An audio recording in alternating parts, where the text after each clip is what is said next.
1812. Pendirian Deavashe Bank yang nantinya menjadi cikal bakal Bank Indonesia. 1830. Ekspansi ekonomi kolonial Belanda, Deavashe Bank digunakan pemerintah kolonial untuk mendukung kebijakan finansial dari sistem tanam paksa.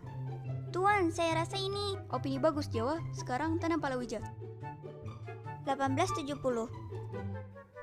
Pemerintah mengeluarkan undang-undang agraria yang memperbolehkan pihak swasta menanamkan modalnya pada sektor bisnis di Hindia Belanda. Hal ini mendorong kebangkitan sektor perkebunan di Hindia Belanda sehingga menjadi produsen penting komoditas-komoditas perdagangan internasional di dunia. Akibat eksploitasi ekonomi besar-besaran oleh Belanda selama penerapan sistem tanam paksa, muncul gerakan yang disebut sebagai politik balas budi atau yang lebih dikenal dengan politik etis pada tahun 1901. 1942. Pada masa pemerintahan militer Jepang, DJB dilikuidasi. Tugas DJB sebagai bank sirkulasi di Indonesia kemudian digantikan oleh Nanpo Kaihatsu Ginko atau NKG. 1945.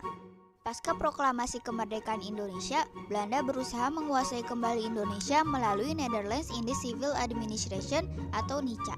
Pada masa ini, NICA mendirikan kembali DJB untuk mencetak dan mengedarkan uang NICA. Hal ini bertujuan untuk mengacaukan ekonomi Indonesia.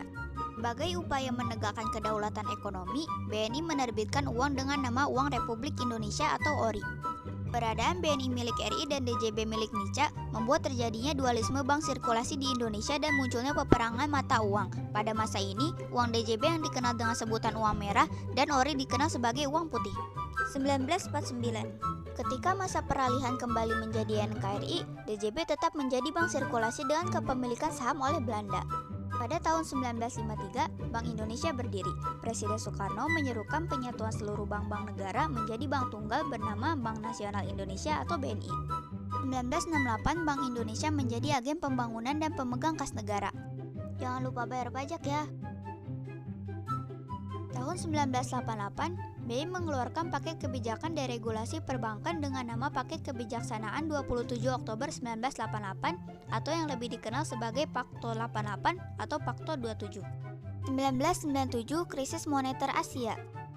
Dengan adanya Undang-Undang Nomor 23 Tahun 1999 tentang Bank Indonesia, BI ditetapkan sebagai bank sentral yang bersifat independen dan disahkan tahun 2004. Tahun 2009, penegasan Bank Indonesia sebagai lender of the last resort. 2011, fungsi pengaturan dan pengawasan perbankan berpindah ke Otoritas Jasa Keuangan atau OJK.